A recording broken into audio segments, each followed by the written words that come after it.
Bonjour, dans cette nouvelle vidéo, on aborde un sujet extrêmement déroutant, c'est celui des faux souvenirs.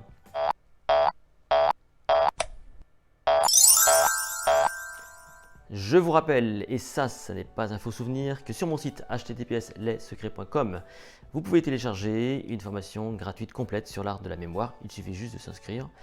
Vous pouvez liker cette vidéo, la partager, vous abonner à la chaîne YouTube, activer les notifications, bref, faire tout ce qu'il faut pour qu'on puisse se retrouver tous ensemble comme ça. Voilà. Aujourd'hui, donc, je vais partager avec vous quelque chose d'extrêmement étrange. Il se peut que dans votre tête, eh bien, vous ayez quelques ou plusieurs souvenirs qui sont faux, ou en tout cas qui sont plutôt contestables.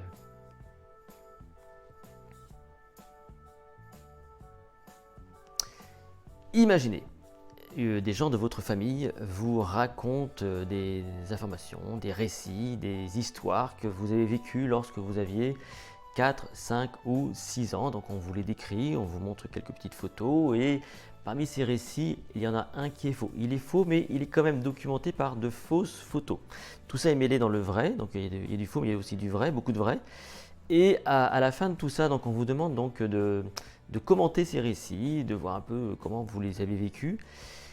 Et bien dans 25% des cas, les personnes sont capables de se rappeler du faux récit et même de l'enrichir, de raconter des choses sur des vêtements ou des personnes qui ont pu être racontées.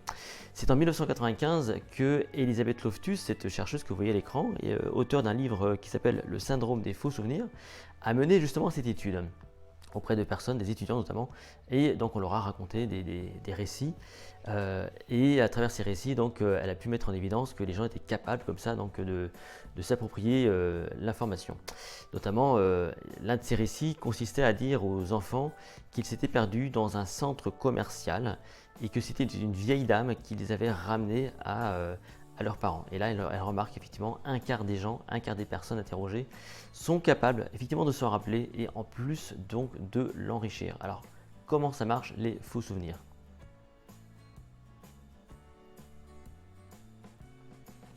Un faux souvenir s'appuie toujours sur ce qui est plausible, ça s'appuie sur ce que vous croyez également vrai, hein, donc il faut que ce soit plausible, c'est pour ça que lorsqu'on fait ces études-là, souvent il y a un mélange entre le vrai et le faux.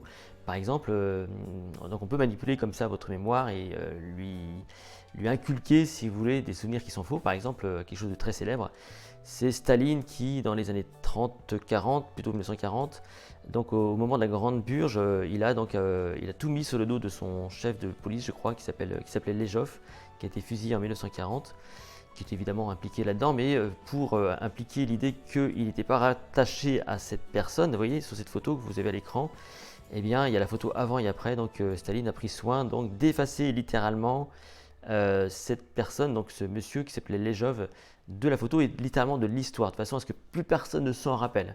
Donc c'est une façon de manipuler l'information et les gens sont prêts à parier qu'effectivement ou à jurer que bah non, Staline et Lejov se sont pas tellement bien connus, ils ne se sont même jamais côtoyés.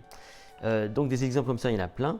Et lorsque vous êtes capable d'argumenter un faux souvenir, de faire appel à votre mémoire pour décrire des choses qui ne sont pas vraies, vous êtes face à ce qu'on appelle l'inflation de l'imagination. Ça part toujours d'éléments qui sont plausibles, ça part toujours aussi de vos croyances, et ensuite vous chargez, vous, tout simplement d'enrichir l'information parce que vous pensez que ça s'est passé comme ça. Voilà.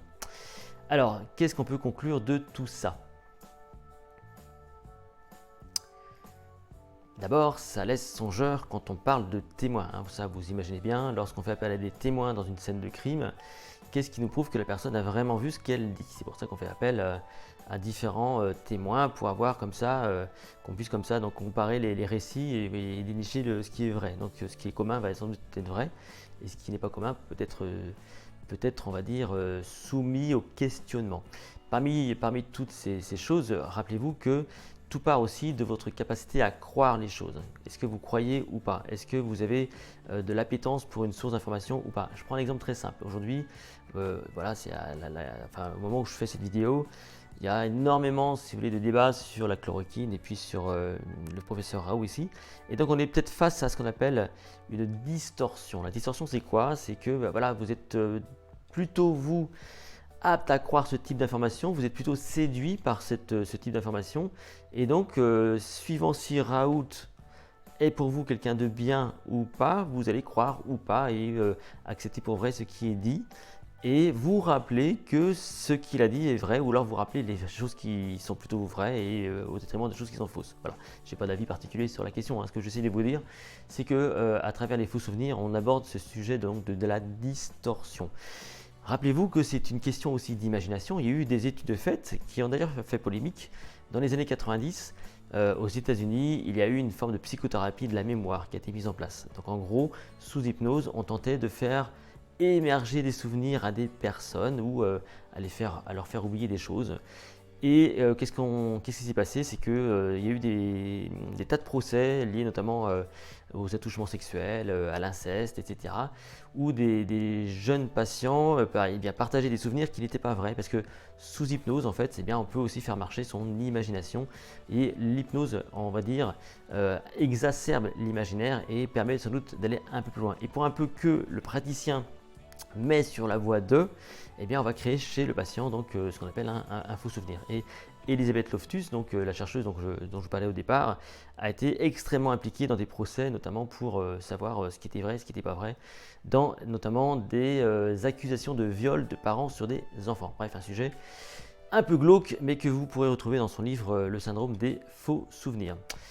Vous pouvez donc liker cette vidéo, la partager, vous pouvez me retrouver sur mon site https://lessecrets.com et profiter de la formation gratuite qui est mise à votre disposition sur la mémoire. Quant à nous, on se retrouve dans une toute prochaine vidéo.